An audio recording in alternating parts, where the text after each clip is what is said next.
हुजूर गौसे पाक, आपके यहाँ तो बड़े बड़े डाकू भी आकर के अच्छे बन गए। ये हुजूर गौसे पाक, आपने न जाने कितने बिगड़ों की बिगड़ी बनाई हुई है। या रसूलुल्लाह, क्या मुझ गुनहगार की बिगड़ी नहीं बनेगी? या हुजूर गौसे पाक, क्या मुझ गुनहगार का काम यहाँ पर नहीं बनेगा? हुजूर गौसे आजम ने कहा कि जा तू यहाँ से चला जा, इसलिए कि तू शरीयत के खिलाफ बातें करता है, और जो शरीयत के खिलाफ बातें करता है मैं उसको मुरीद नहीं करता। फिर हुजूर गौसे आजम का वो जो मुरीद था, वो जो आया था, वो कहता मैं आपके माँ का वास्ता देता हूँ, आप मुझे मुरीद कर लीजिए। और हुजूर गौसे आजम अपनी माँ की कोई बात नहीं टालते थे, अपनी माँ की कोई बात नहीं टालते थे।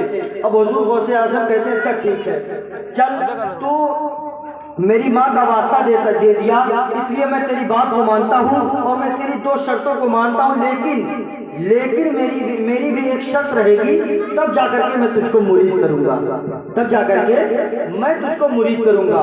तो उसने कहा कि बड़े खुश हो गया, और खुश होने के बाद कहा ऐ हुजूर गौसे पाक, आप मेरी दो मान लीजिए, मैं आपका 1000 मानने के लिए तैयार हूँ। मेरी आप दो मान लीजिए, मैं आपकी 1000 मानने के लिए तैयार हूँ। हुजूर गौसे पाक ने कहा नहीं, 1000 मानने की जरूरत नहीं, बल्कि एक ही शर्त मेरी रहेगी, और मैं तुझको मुरीद कर ले रहा हूँ। हुजूर गौसे पाक ने मुरीद किया, और मुरीद करने के बाद कहा कि अब मेरी शर्त सुनो, मेरी शर्त ये है कि जहां कहीं भी अजान का वक्त होगा, वहां पर तू अजान दे देना, वहां पर अजान दे देना।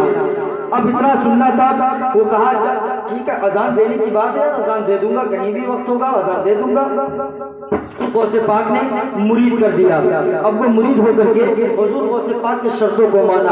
आने के बाद घर पे आया, घर पे आने के बाद कुछ दिन गुजरा, और वो टाइम बटाइम अजान भी देता रहा, यानी जब अजान का वक्त होता था अजान देता रहा। एक दिन उसकी बीवी कहती है ऐ फलाने साहब, आखिर तुम कब तक अजान देते रहोगे? आखिर तुम इस तरह कब तक अजान देते रहोगे? अगर जो अजान देने का इतना ही शौक है तो क्यों नहीं मोहल्ले की मस्जिद में जाते, और मोहल्ले की मस्जिद में जाकर के अजान क्यों नहीं देते, 5 वक्त की नमाज क्यों नहीं पढ़ते? भला बताओ, घर में कुछ खाने के लिए नहीं है, अरे कुछ खाने का इंतजाम करोगे कि नहीं करोगे? कुछ खाने का इंतजाम करोगे कि नहीं करोगे? तो अपनी बीवी से कहता है कि यार मैं यही तो सोच रहा हूँ कि कौन सा ऐसा टाइम निकालूं कि जिसमें अजान देने का वक्त ना हो, जिसमें अजान देने का वक्त ना हो, और उस टाइम पे जा करके मैं चोरी करके वापस चला आऊं और अजान देने का वक्त ना हो। मैं कितने दिन से यही टाइम निकाल रहा हूं, लेकिन टाइम नहीं निकल पा रहा है। तो उसकी बीवी ने कहा कि ले दे करके सिर्फ आज 1 हफ्ता से देख रही हूँ कि ले दे करके अजान पे अजान से देते जा रहे हो, जाओ कहीं से खाने पीने का इंतजाम करो, वरना फिर बच्चे भूखे मर जाएंगे। तो उसने कहा अच्छा ठीक है। तो वो बड़ा सोच विचार के बाद एक ऐसा वक्त निकाला, यानी ईशा की अजान देने के बाद जो सोचा कि ईशा और फज्र के बीच में बहुत लंबा वक्त होता है, ईशा और फज्र के बीच में बहुत लंबा वक्त होता है, क्यों ना मैं इसी वक्त में जाकर के मैं चोरी भी करके चलाऊंगा और कुछ सामान भी इकट्ठा कर लूंगा और अजान से भी बच जाऊंगा।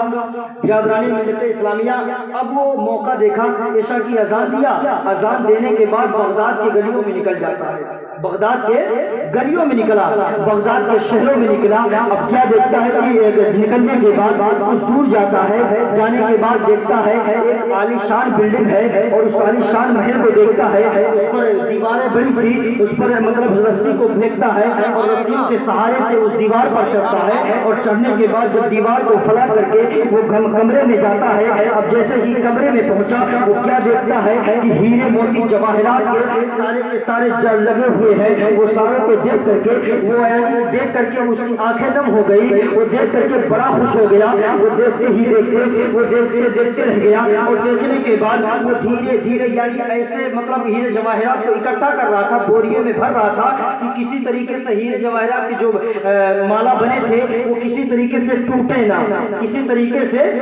ना, बड़े अच्छे से बड़े आराम से रख रहा था। और रखते फजर का वक्त हो जाता है, रखते फजर का वक्त करीब हो जाता है। अब जो ही रखने के बाद अब बोरिए बिस्तरे को बांधता है, बांधने के बाद अब जैसे ही कमरे के बाहर दालान में कदम रखा, उसको गौसे आजम की वो शर्त याद आ गई, गौसे आजम की शर्त याद आ गई। अल्लाहू अकबर या रसूल अल्लाह। یا رسول اللہ. غوث